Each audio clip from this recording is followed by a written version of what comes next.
What's up, guys? I'm back with another video, and today I'm going to be talking about how some of the players and prospects from the G League and Night Squad played in their debut game. And something that I've noticed about the G League and it just seems a little bit more interesting and entertaining this year than it's been in the past. And it's not only from the G League and Night Squad. It just seems like there's a lot of better players in the G League this year for some reason. And I don't know if that's because of COVID or anything like that. But like Kevin Porter Jr., Kenyon Martin, there's a couple first-round picks in the G League. It's probably been like that for a long time, but it's just more evident with the G League Night Squad and me actually watching some of the games. I don't think I've ever sat down and watched a G League game. I've been to one like in person, but I've never sat down and like watch a whole G League game or anything like that. So if you like this type of content, like and sub on the video if you haven't already, and let's get right into it.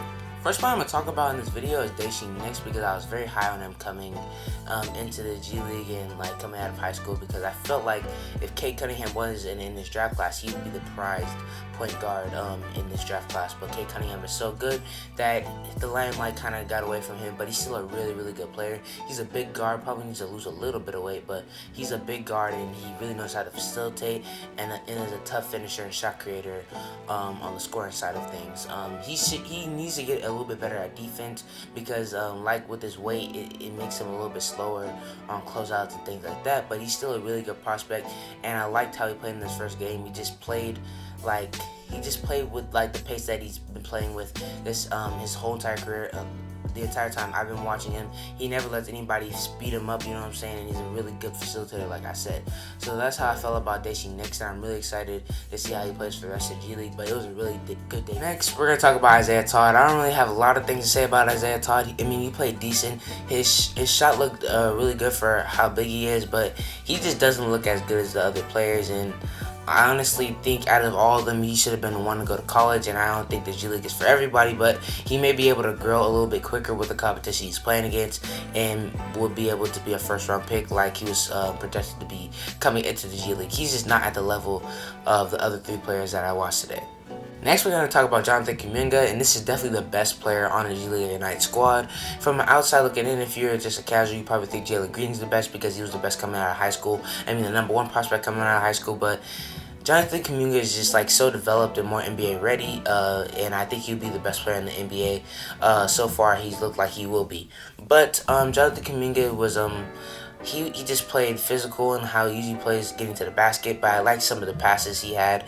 Playmaking is never going to be his biggest strength, but he showed that it could be a decent strength for him. And shooting wise, he did decent today. It wasn't great, like I didn't think it was going to be great, but he just had some really good plays. He had a game-winning block, and I just feel like his intangibles and his instincts are really good to go along with his size and how big and strong he is as an 18-year-old. He's one of the youngest players in the draft, and it's really insane how much developed he is from everybody else.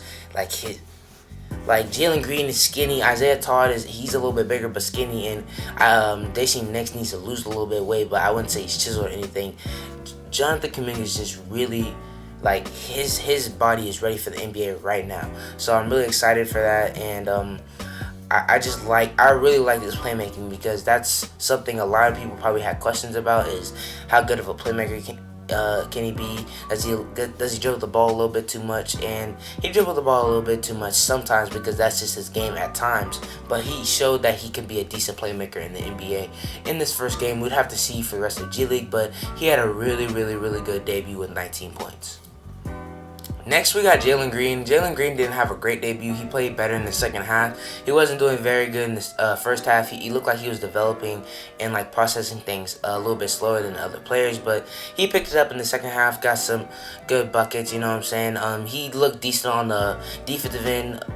At times, he looked like he was out of it. It wasn't in rotations right, but he has the athletic ability to like kind of do that sometimes to still get to his spots. But when he was locked in, he was doing really good on the defensive end. And like I said, in the second half, he picked up his scoring, which is what he's used for in this offense, and he just has to get used to not having the ball in his hands all the time. He's had the ball in his hands his entire career, and all these players have, but it's just more for him because Jonathan Kuminga has played with some ball-dominant players in his career in high school, and Dashien Nix is a pass-first type of player. Jalen Green is the only type of ball-dominant player on his team that's never played with somebody like on his level or I mean, Namari Burnett in high school, he was really good, but still Jalen Green had the ball a lot. He had the ball in his hands a lot, even with Namari Burnett. With Jonathan Kuminga, he had Noah Farrakhan. Noah Farrakhan had the ball in his hands a lot when he was playing, and Jonathan Kuminga kind of learned how to play off ball a little bit, but Jalen Green has to learn that, and he will.